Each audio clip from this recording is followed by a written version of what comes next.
Thank you. So, as the two already mentioned, this talk will be about a important special case of the problem that Rico was talking about this morning. And so what I present today is going to work together with Jens Vygen.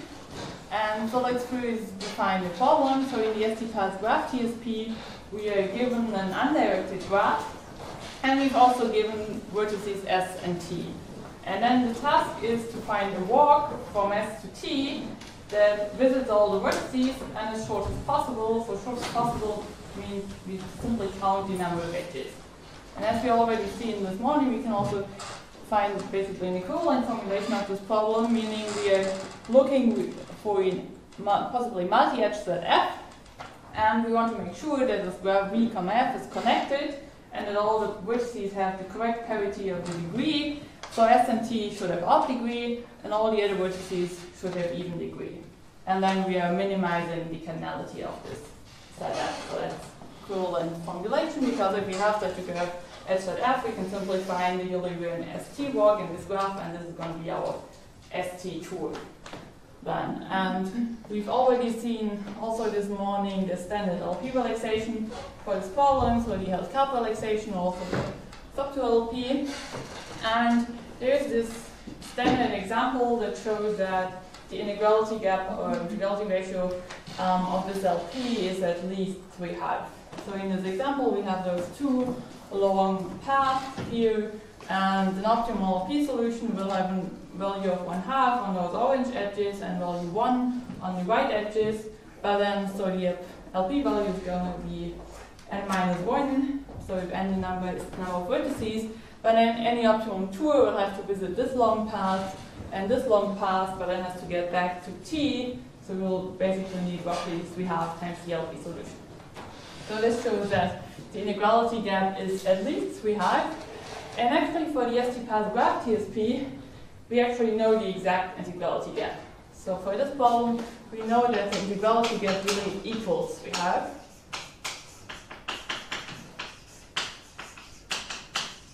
And this is a result by Sebö and Jens Vygen. And so in terms of approximability for this problem, again, Christofides is only 5/3 approximation, but there have been several improvements.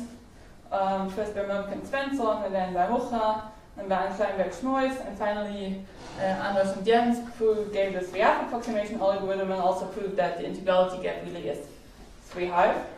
And then later it was given the simplest 3/2 approximation algorithm by Gao, and also a simpler proof of this result. So the result I want to talk about today is going to be polynomial-time 1.497 approximation.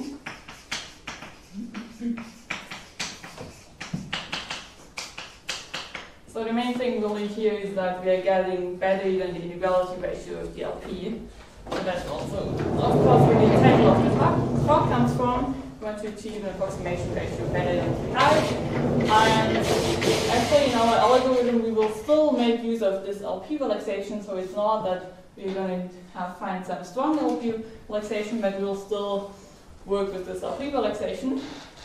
And so let me first explain you a little bit our overall strategy, how we can still get better than 3/2 without using any strong LP relaxation.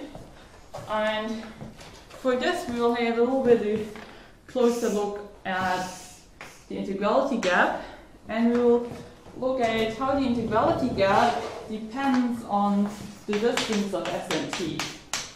So if you look at the distance of S and T compared to the LP, and then let's see what do we know as a lower bound on the integrality gap, so on the supreme moment opt over the LP. So if we look at our example that we had up there, this distance of S and T was roughly half the LP value.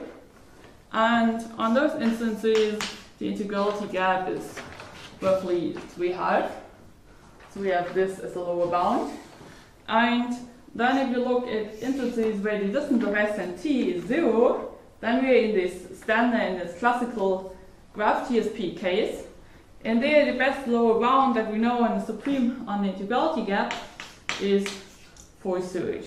So we have this as the lower bound. And then one can also give an example that basically interpolates between those two things. So we get this is the lower bound on the integrality ratio, depending on the distance of S and T. And now what we do is we will give an algorithm that, if you look at what the algorithm does compared to the LP, it's going to be a 3/2 approximation if the distance of S and T is roughly 1/2 of the LP value, but it's going to be better if the distance of S and T is smaller. So you'll give such an algorithm, and this basically means we're better than 3/2 unless the distance of S and T is really close to half the LP value. So this is then the case that remains. And to also deal with this case, we will do the following. So there is now fix some epsilon and some constant also greater than 1. And suppose our goal is to find an alpha approximation algorithm.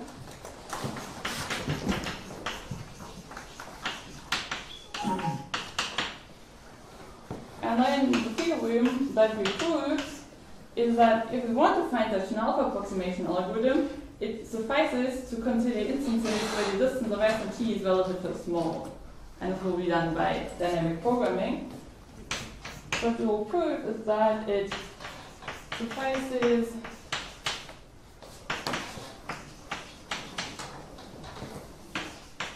to have an alpha approximation algorithm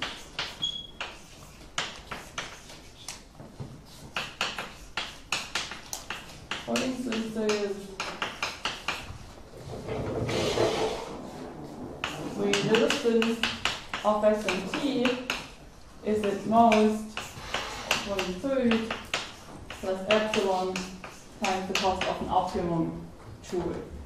And this can be proven with a kind of similar dynamic program than what we saw from Vico this morning, but it's actually going to be quite a bit simpler.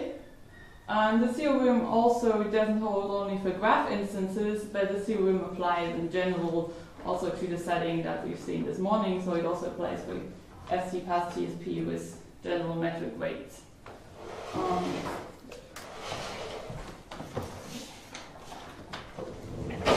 So step one of our algorithm is going to be to reduce the problem to instances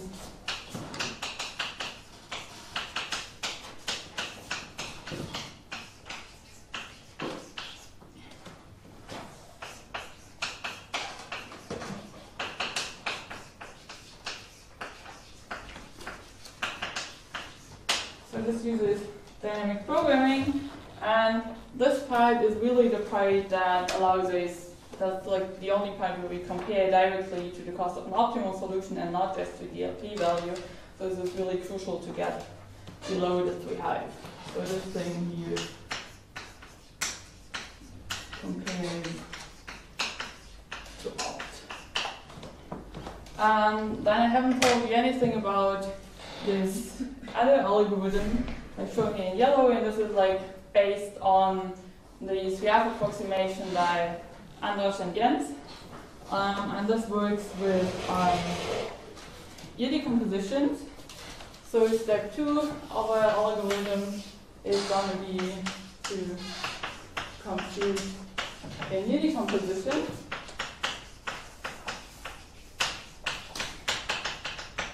And then later on we'll use this in order to compute our ST tool.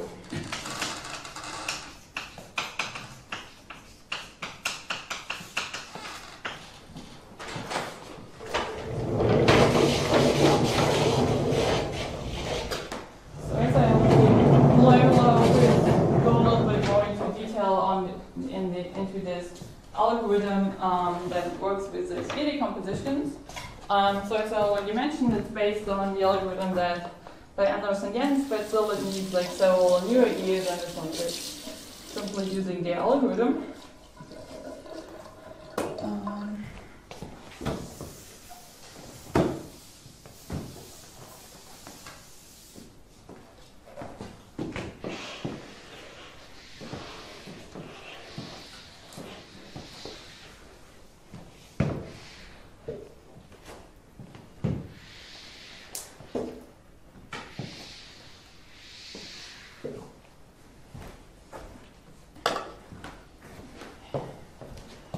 So let me first start to recap the definition of an ear-decomposition and some basic properties of this. So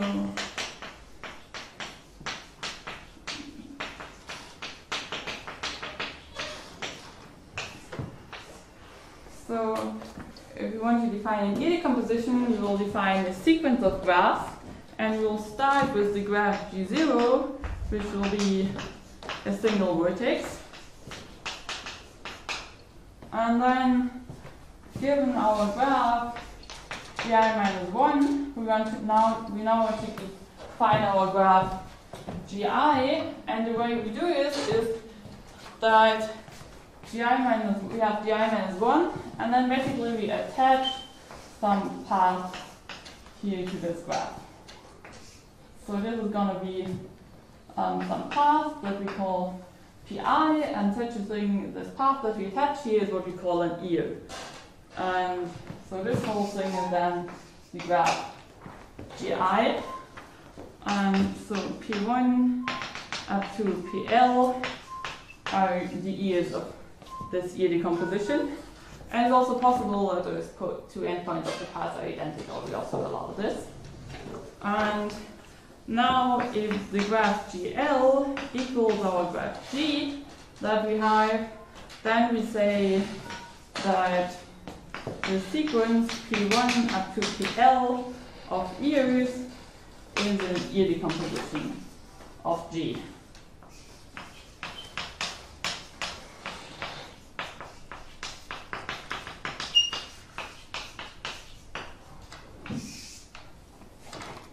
So the path could be just one edge? Yeah, the path could be also just one edge. Yeah, that's also allowed. So we call those red vertices here, which are like the internal vertices of Pi. So we say those vertices here are the internal vertices of Pi, and we also denote a set by n of Pi. So you say those vertices here. And okay, so let's make a few other important definitions. So one thing is we call an ear a K-ear if it has, so a K-ear is an ear with K edges. Or we could also equivalently say an ear with K minus 1 internal vertices. So this ear here is now a 5 ear and it has 4 internal vertices. And then we call a trivial ear, this is a 1 ear.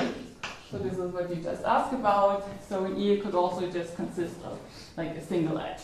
And this is what we call a trivial ear. And trivial ears don't have any internal vertices. And so one simple observation is that if we sum up over all ears the number of internal vertices, so what this is going to be, so for this we observe that every vertex of our graph is an internal vertex of exactly 1 ear, so except for this vertex G0 here, so this is going to be n minus 1, which is, so n should be the number of vertices, and this is always the lower bound on the LP value. And one other easy thing to observe is that if we look at the number of edges of our graph, then because now if we every ear, so in an ear the number of edges is just like the number of internal vertices plus 1. So if we sum up, so the number of edges is nothing but the number of edges of all the ears summed up. So we'll get here n minus 1 plus an additional 1 for every ear, so we have the number of ears. So the number of edges of the graph is n minus 1 plus the number of ears in the graph. Okay.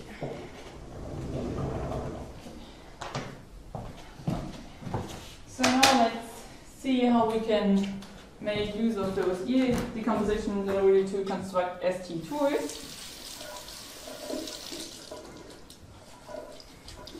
And for this we will use so-called ear-induction, and I will first explain you how very simple and pretty naive ear-induction works, and then later we'll see what the problems are and how we can resolve them.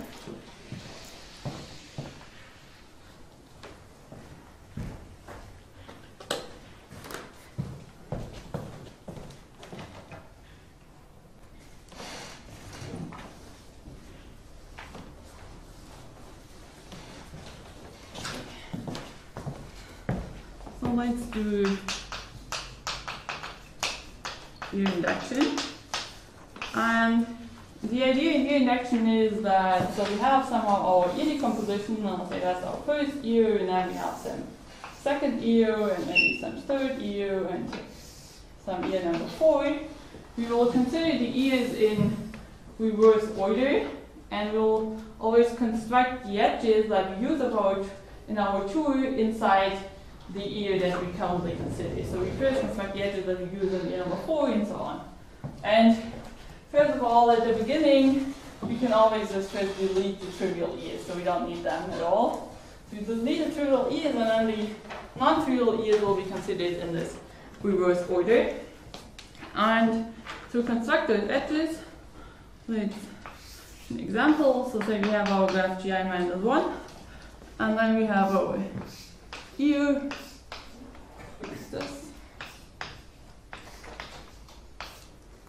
And then we've already built some of our edges because we've already built maybe the ears that we processed before.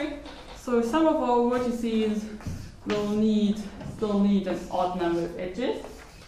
So let's say those should be the blue vertices should be those internal vertices that still need an odd number of edges.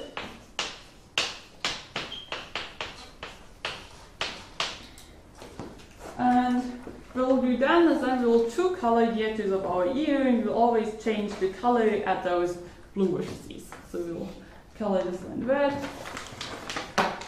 And we have this one yellow. And we'll always change the color at those blue vertices here. And then we can construct two solutions from this, and this will just be by exchanging the roles of the two colors. So we have our graph gi minus 1, and then we have our vertices.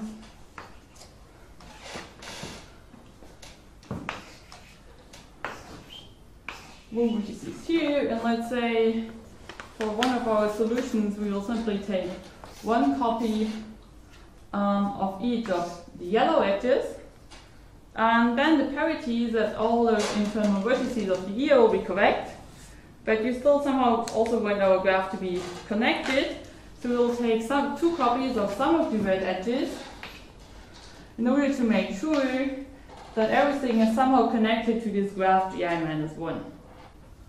So this is how simple ear-induction works.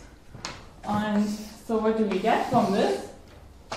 So if one does so we can like two solutions exchanging the roles of the two colors, and then if you do the calculations, what we get is for long ears, so these should be ears that have at least 4 edges. We get that we need at most how many edges, so you will end up with 3/2 times the number of internal vertices minus 1/2 used edges. Okay. So first of all, why would this be a good bound?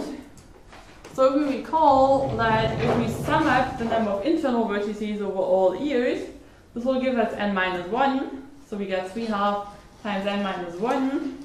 So it was 3/2 times the LP, and then we gain 1/2, which is also good because we actually want to get better than 3/2. So this might be a good bound, but the problem of course is we only get this now for long ears, and there also is a second problem with that.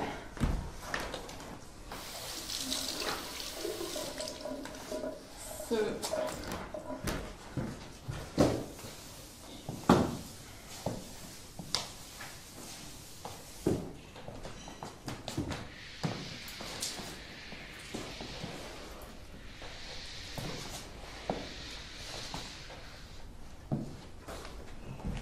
how do you set the blue vertices?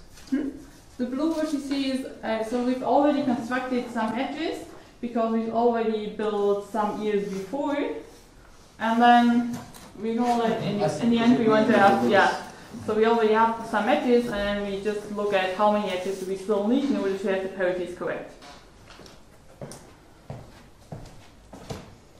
Okay. So now the two. Yeah. Take the opportunity. So this means that during the construction you never, ruin the degree of the internal nodes that you consider so far. Yes. In this backward order. Yeah. So in the future. Yes. So because we always consider the ears in this reverse order, we'll never add edges that are incident to those internal vertices, and that's also where we need to fix the parities at this point, because otherwise these vertices will never appear anymore in this picture, so to say, here. So that's why we really have to consider the ears in this order, and then we also really have to fix the parities here. Okay. So now there are two problems. So the first one is, so I told you that we got this bound here for the long ears. But let's look maybe at a short ear. So if you have an ear of length 2, then, and say we want to have an even degree here, then we certainly need at least one edge in this ear in order to connect this vertex. Then we will need a second edge in order to make the parity of the degree even here, and this is already too much in order to fulfill this bound, so this star inequality will only allow one edge. So the first problem is that we really don't have any chance to achieve this star bound here for short ears.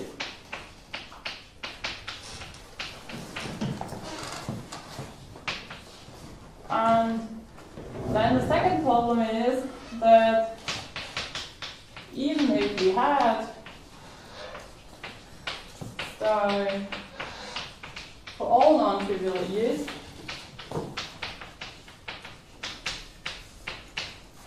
so what would we get? We get the tool with the sum this up, 3 heights times n minus 1. This comes from the sum of these internal vertices, and then we gain 1/2 for the non-trivial ears.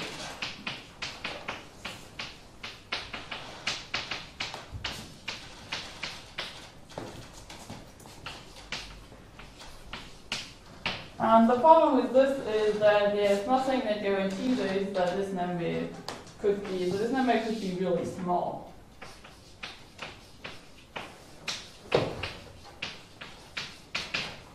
So if this number is small, then we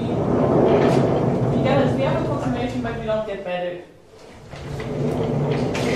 And so there's two problems. So problem 2 is actually can be solved fairly easily. So let me first quickly explain you the idea of how to solve this. So what we do in our algorithm is, when computing an ST tool, we distinguish two cases. So case 1 is the case where we have many non-trivial ears.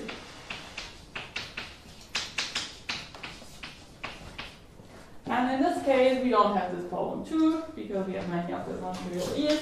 in this case, you'll apply ear-induction. So ear-induction will not be as simple as I explained it here, because we still need to solve problem 1, but it will, in principle, apply some kind of ear-induction.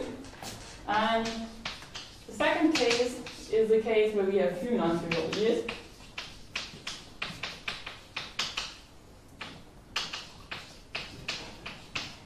And in this case, you have to do something else. And so let me tell you a way how to get that's actually like sufficient to get an approximation guarantee better than 3/2. So we're in the case where we have few non-trivial ears. What we could do is, so first of all, we can clearly delete all the trivial ears. And then we are left with some graph that has only quite few ears at all. So this graph is going to be 2x connected and gonna have few ears at all. So if we look back at this observation that we made here, our graph is only going to have quite few edges. So we have a 2x connected graph that is quite cheap. And what we can do there is we could simply do parity correction as in Christophilus algorithm. So we simply look at the vertices in this graph that have the wrong parity of degree, and then call it set t and add the g plus t drawing. And using that the distance of S and T is quite small, one can prove that parity correction is cheap here. And this kind of argument is sufficient to get an approximation guarantee better than 3/2. One can still do better using removable parents technique by Römke and Svensson. This is going to be needed in order to get to 1.487, but you could also do it with the Christophilus-like argument.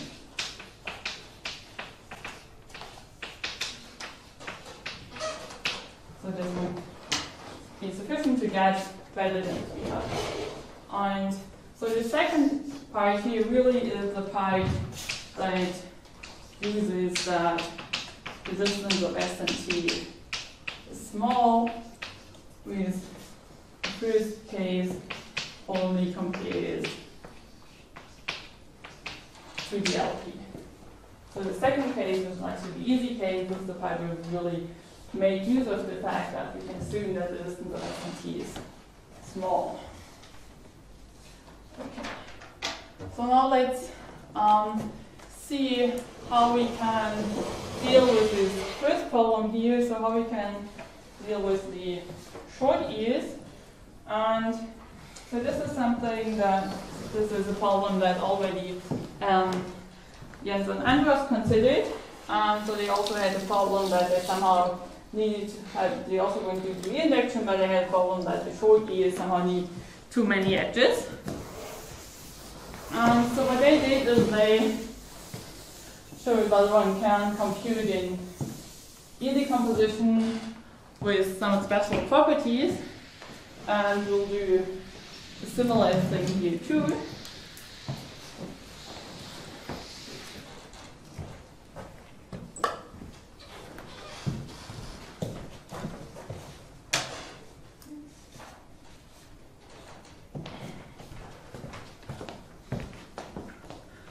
So what the proof is basically that we can assume that so after we deleted the trivial ears,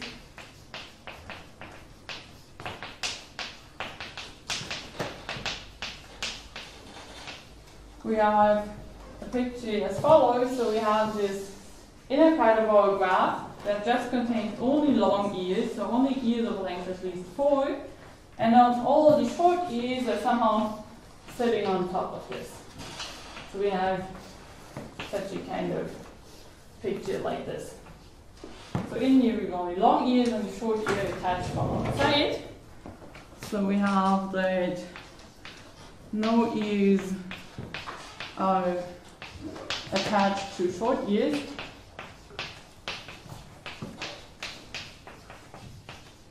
And we can also assume that we have the second nice property, namely that our short ears form a forest. So if we look only at the edges, of those short ears, and we can basically assume that they form a forest.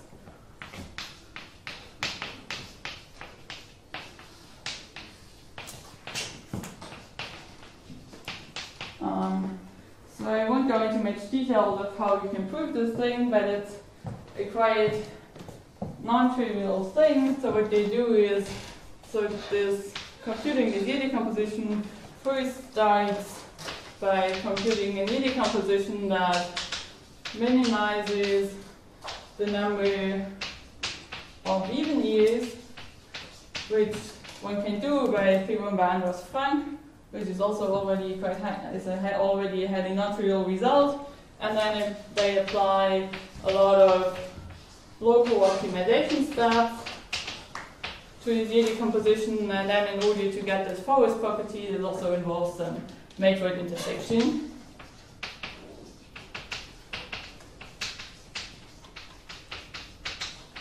So we will not go into any more details of this, but it's already a quite non-trivial thing that we can make those assumptions. And now for our result, these properties will not be quite sufficient. So for some technical reason, we also need that. So in addition, we want to have only few full ears. And for this reason, we can't just use the result by Anders and Jens as a black box result, but you'll need more local optimization steps and also more general matroids here. But let me skip this part and going to tell you how we can use such an ear-decomposition in order to construct our ST2s and solve this problem 1 that I mentioned up here. And to simplify things a little bit in the talk, just think of short ears as all being 2 ears. So let's assume that all short ears. So in principle, short ears could be also 3 ears, but they would work a similar way. But to make things simpler, just think of 2 ears. And so now we somehow we see in that the problem was that for the short ears we need too many edges. And somehow we need to compensate for this. And now the solution is going to be that the long ears should compensate for what we need for the too many edges that we need for the short ears. And now of course we cannot simply get a better bound for the long ears, but somehow the short ears should help the long ears to do better. And so one idea that already Anders used the following. So if we build a 2-ear and if we use 1 copy of each of the edges to build our 2-ear, then this 2-ear will already connect the 2 endpoints. So it's going to help connectivity. And this is something we can benefit from. And we'll... Excuse me, can you repeat this? Okay, yes, sure. So if we build our 2-ear in that way that we say we use 1 copy of each of the edges in our tool, then this 2-ear already connects its 2 endpoints. So this helps connectivity in this inner part here.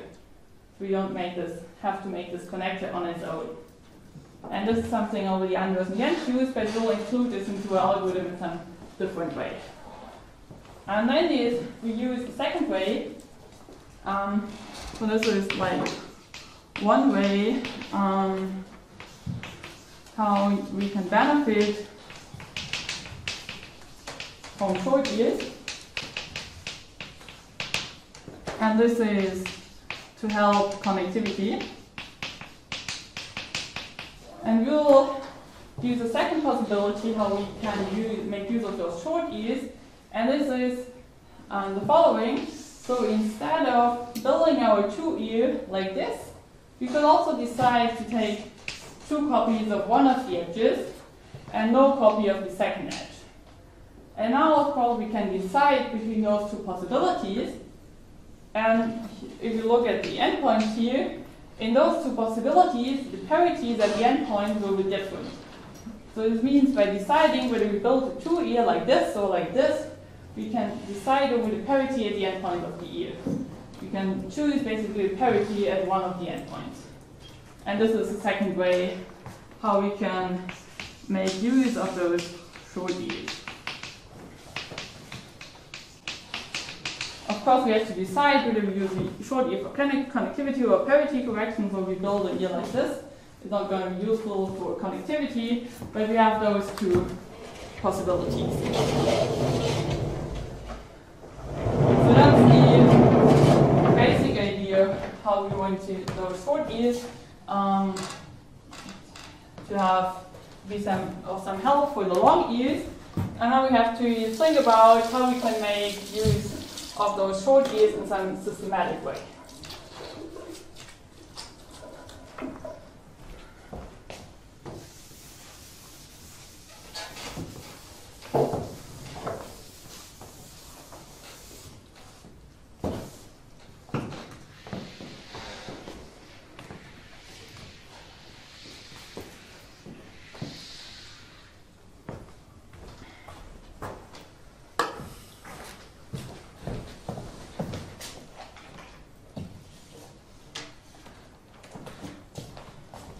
So now, when we wanted to do ear-induction, what we did in ear-induction is always we considered one ear separately, so one ear after the other, and we just wanted to have a single bound for a single ear, and then just add up things in the end.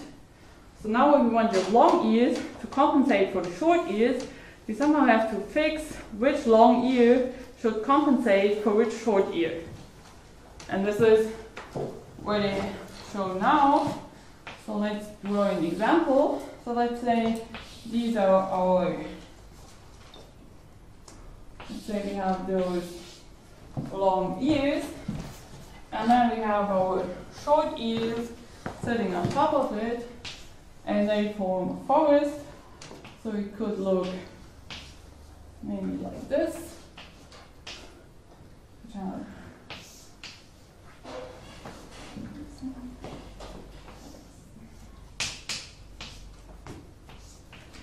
So this could be our forest of short ears. And what we'll now do is we'll orient those short ears to a branching. So it could be looking like this. And we don't orient them to a branching in an arbitrary way, but we choose the orientation such that if you look at the single connected component, such that the root of this component of this our sense is sitting in an innermost ear, so an ear with minimum index. So this ear is ear number 1, ear number 2, ear number 3, number 4. So this is going to be an ear with minimum index. We choose this as a root. And then the second connected component, this should be chosen as a root because it's an innermost ear. And we choose the orientation like this. And then the rule is going to be that a long ear should compensate for the short ears entering it.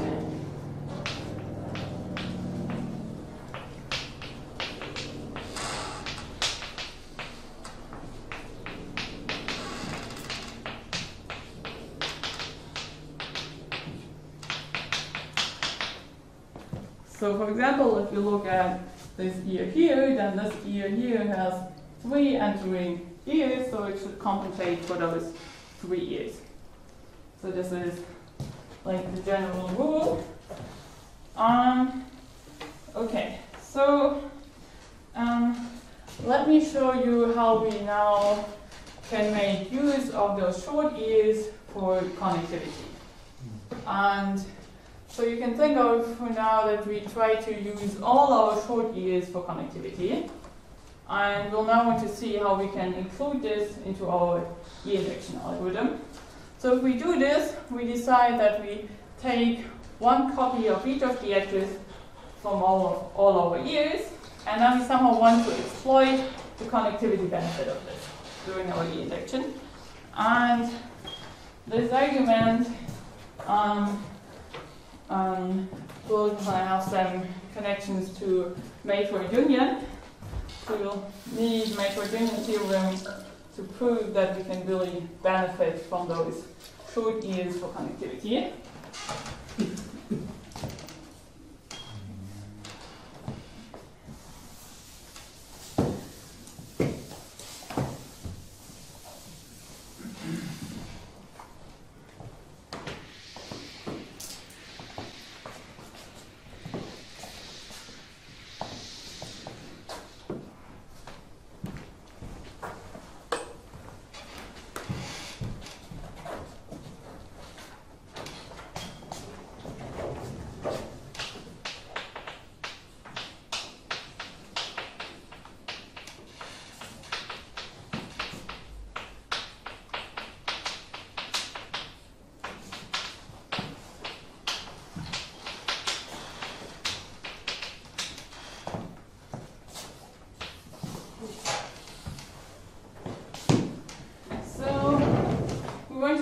ear induction again. So let's draw an example again.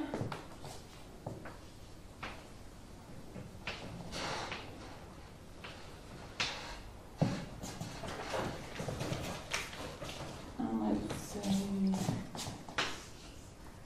these here should be, again, those vertices that still need an odd number of edges. And then we do the same thing as before. So we true color our ear.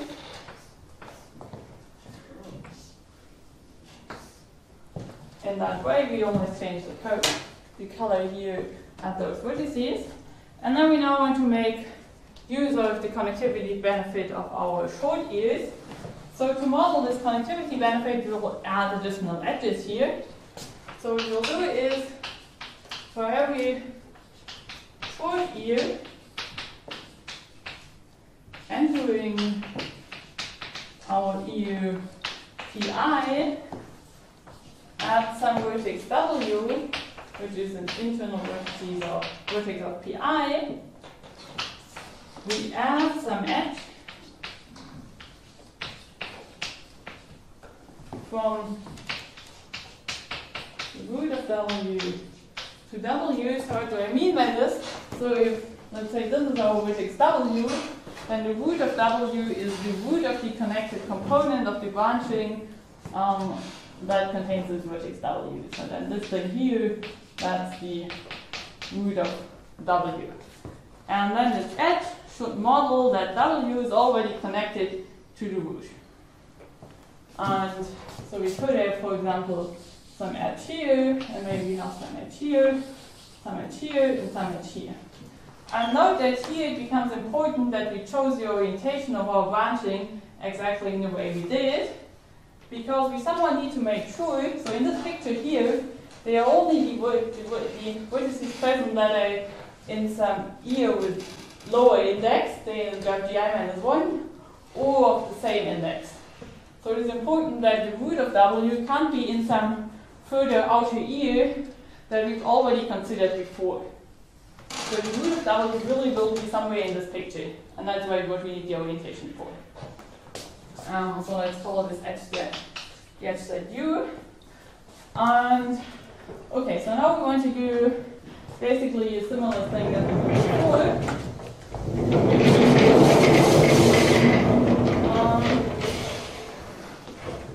So if we have a graph GI-1 and this.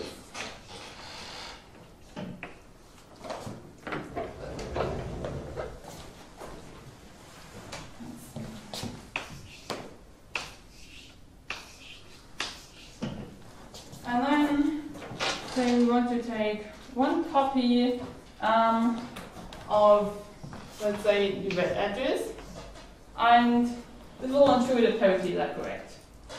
And now we want to make use of the connectivity benefit that we get from those edges in U. Now, some of those edges in U will actually be useful and help connecting, for example, this one over here. But some of those edges, for example, this one down here, will not help anything, because those two vertices, they are already connected. And so the difficulty here really is that we somehow need to prove that those short ears really help connecting something. At least like somehow an average, or that many of those short ears really help connecting. Excuse me, another question. Yeah. So in your picture, can you explain the difference between the, let's say, these white edges that contain GI-1 and the others? I didn't understand that. Initially I thought they all had to go to GI-1. Oh, somehow. Those edges? Yes. Yeah. So there are two types of edges. Some go to GI-1 and some don't. Yeah. So it could be, so here, for example, it could be that this is the vertex W, and the root of the connected component could also be part of the same ear. So in this case, we'll add such an edge, and if the root of the connected component is in an ear with strictly smaller index, then it's going to be in this graph GI-1. Okay? Good. Okay. So the problem is that somehow we need to prove that many of those edges in U really help us connecting. And this is where matroid union comes in. And so we use matroid union theorem to prove the following. So we will now also color the edges in the set U in the same colors yellow and red here. And matroid union tells us that we can two-color edges in U such that the edges of each color, including the already colored edges here, form a forest.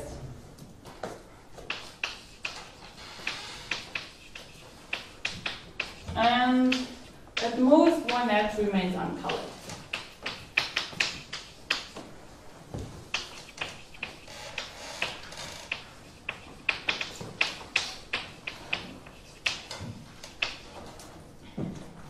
So let's do this in this example.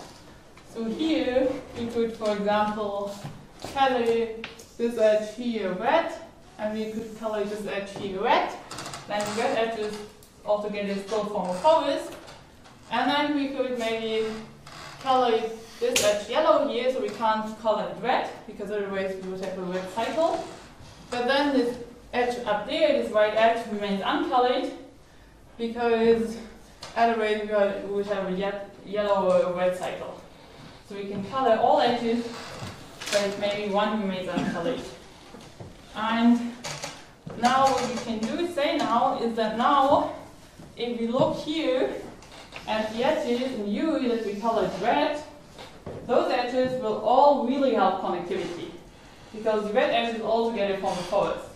So those red edges in U will not connect anything that was already connected before. So this helps us now to prove that many of those edges somehow are really useful. And then of course we add, to make things completely connected, add 2 copies of those yellow edges again. And then of course we can exchange the role of the 2 colors and construct a second solution, and then each of those edges in U, except the one uncolored, somehow is useful in one of our 2 solutions.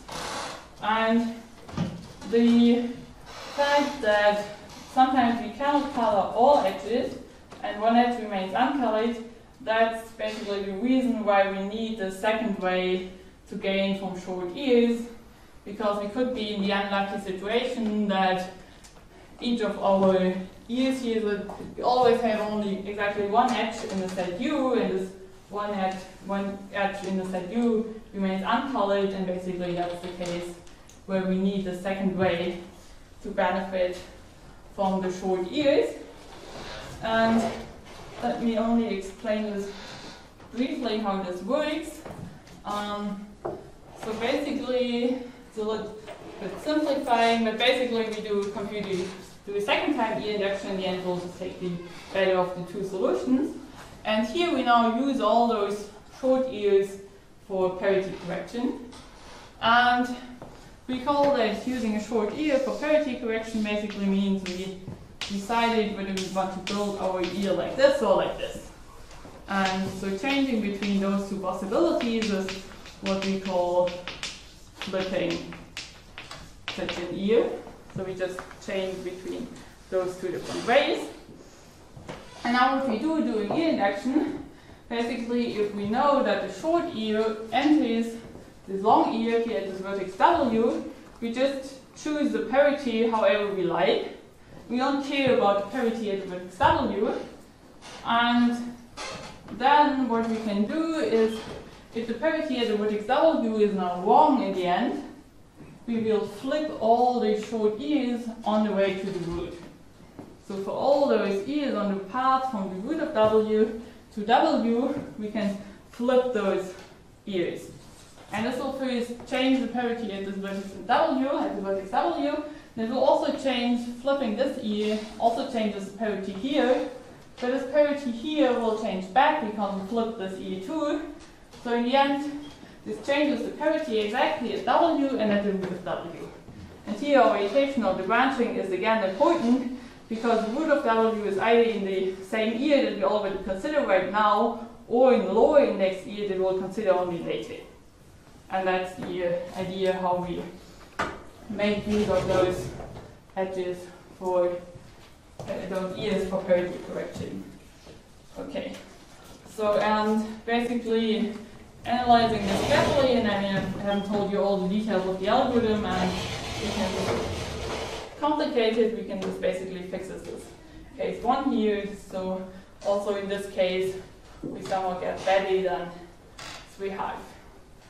And okay, so now in the remaining few minutes that I still have, I want to spend those on giving you a little bit more details on how this dynamic program works, because that's really the part that we need in order to get better than 3/2.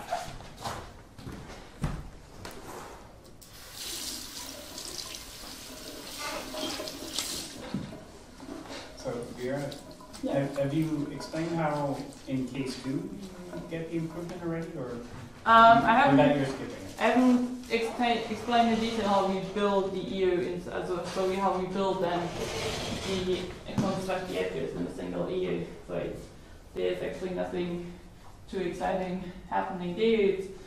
No, I meant in the case where you have a few non-trivial ears. Oh, okay. In the case where a few non-trivial ears, then we could basically do a Christophilus-like argument. So we delete all the trivial ears, then we'll be left with a graph that has only few edges, which follows from the fact that we have only few non-trivial ears, and then we can do parity correction like in Christophilus.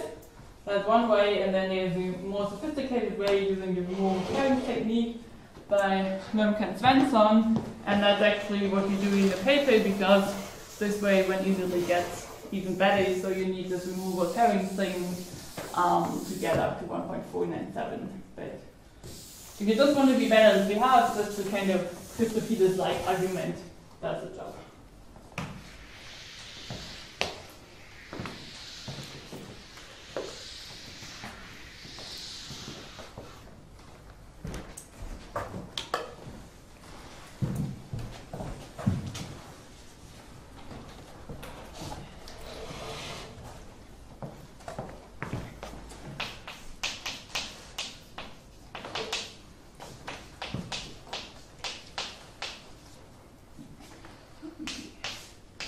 Now, for the dynamic program, so recall that we basically assumed that we have an alpha approximation if the distance of S and T is small.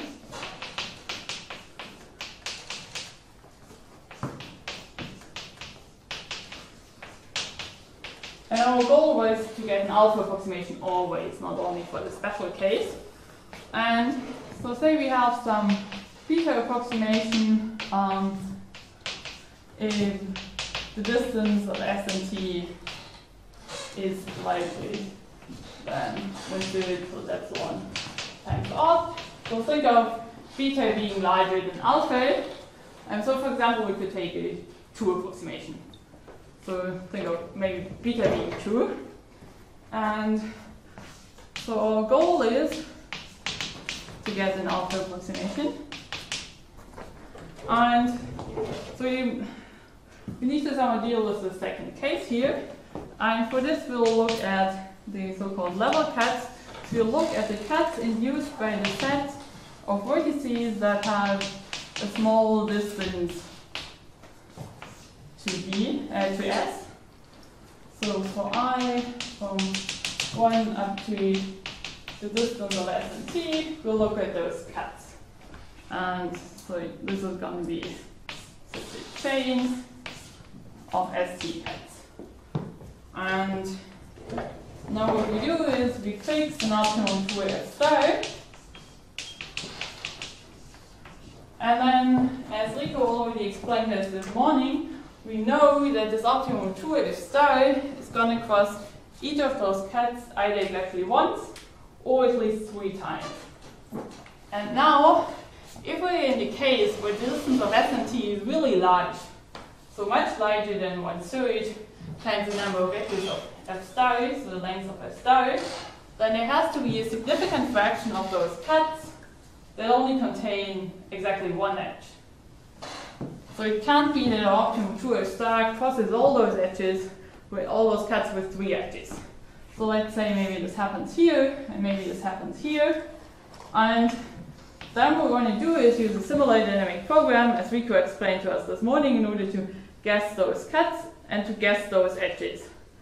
And then the idea is that we use our beta approximation algorithm to compute truths for those sub-instances. So here we want to apply our beta approximation algorithm. And now the nice thing is that we apply our beta approximation algorithm only to the parts of the truth that we didn't guess. So this factor beta doesn't apply to those edges here. And this way we gain something. And this allows us to replace this beta here by some beta prime, which is less than beta. And then basically we can iterate this, and one does the calculation, one will see that this beta prime is sufficiently smaller than beta so that iterating this a constant number of time for fixed alpha and epsilon, this will going to give us here beta prime will basically eventually become alpha. So in the end we'll get an alpha approximation. And so this also works for the weighted case where we are not in the graph as the past TSP, and we kind of have to define those cuts a little bit differently, but basically things work the same way. So this basically is pretty simple dynamic program, but that's really what allows us to get better than 3/2, so better than the integrality gap. And so if you recall this diagram that we had in the very beginning, so I showed you there just kind of, there was this from here of the integrality gap depending on the distance of S and T, and we had this lower bound. So in principle, if one could prove that this lower bound on the integrality gap is tight, combining this with the dynamic programming result, one could potentially get up to an approximation guarantee of 13/9 plus epsilon. So this might be an interesting open question to see whether we can prove that this lower boundary really is tight, and this might be maybe a natural next goal for the approximation guarantee. Or of course, what also would be an interesting question is whether we could find the strong VLP relaxation, because basically we've seen with our result basically shows us that the instances where the integrality gap really is tight are only those instances where the distance of S and T is almost equal to half the LP value. So they might give us some structure or some ideas where they're really the hard instances. So in some sense, this classical example is somewhat probably like something like this only example where things can be actually that way as 3/2. Thank you.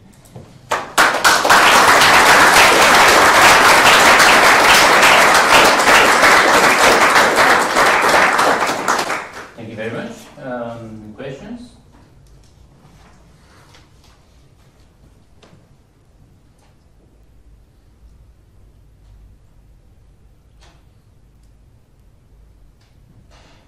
No? So I think I read a paper. It's called Anders Frank of the Imagine Never. Yeah. So what was actually the technique there? So basically using some matching algorithm? Yeah, so one way you can to prove right now is like you can use like you can use the Galois decomposition to prove this, and use this structure to build this ear-decomposition. Basically, yeah. I see. So you have to use matching and matroid intersection. My natural question is, can you use matroid parity somewhere?